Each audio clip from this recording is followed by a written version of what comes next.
کې موبایل کې 5G لیکلی وو نو ما دا افسوس راوړو چې را زما په ضلع کورم کې لا 3G 4G نشته دی نو خلک چې کوم 5G ته ورسېدو نو څه محسوس کوي 3G 4G خبره خبره ده مو په کوروي کې په سنټرل کورو کې خلکو ته ټلیفون سہولت نه شي ټلیفون وکي او اکثر دا مشکل مو مسافر وته ده دا خاصه ته کې ځکه لا خپل کالو ولا سر خبره دلته څومره افسرونه شي دلته مو مینګون دی ام پی صاحب دی ام ال صاحب دی دلته مو څوره اثر رسوخ ولا خلک دي هغه ته دا مشکل نشته ده هغه ته بچی سره به تا کول اسون دی هغه ته د کالو پختنه کول اسون دی دا کوم خلک مسافر دی یو د سنټرل کوروم خلک دی دوته کوم مشکل دی د احساس د خلکو ته ځکه نه کې دلته ډي سي ته دا احساس نشته دلته کمانډنټ ته دی خبري احساس نشته دلته برګیډیر ته ډي پی او ته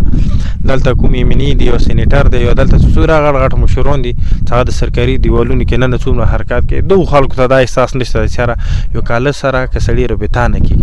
یو سړی ته د خپل خاندان د خیر او د باد او پیغام یو دغه معلومات نه کوي هغه ته څومره مشکلې نه دا احساس دوته نه کوي او موږ کوم ځای کوم پلیټ فارم باندې کې نو دا خبره کو کله موږ دا وایي سکیورټي مسله دي چې به د سکیورټي مسله د خپل د نور علاقو نور ایجنسی کیا وکړه به کله دا وایي سره پلانیزو کې خاصون تختول امر شول دی وای نه کمپنیونو ولا نه رسناغو ته سکیورټي ورکول هم د حکومت کار دی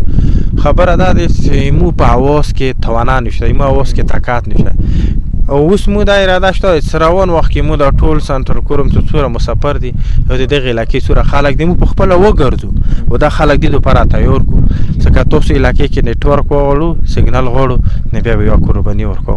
بیا به راوځو بیا په دې طریقې راوځو چې احتجاج به هم ناسته به هم در نه هم کېدای شي پولیو بایکاټ هم کېدل شي جیل هم کېدل شي پایر هم کېدل شي نو په دې سره کې چې حکومت باندې پرشر نه ولې مو ګمونه د حکومت باندې کار وکړي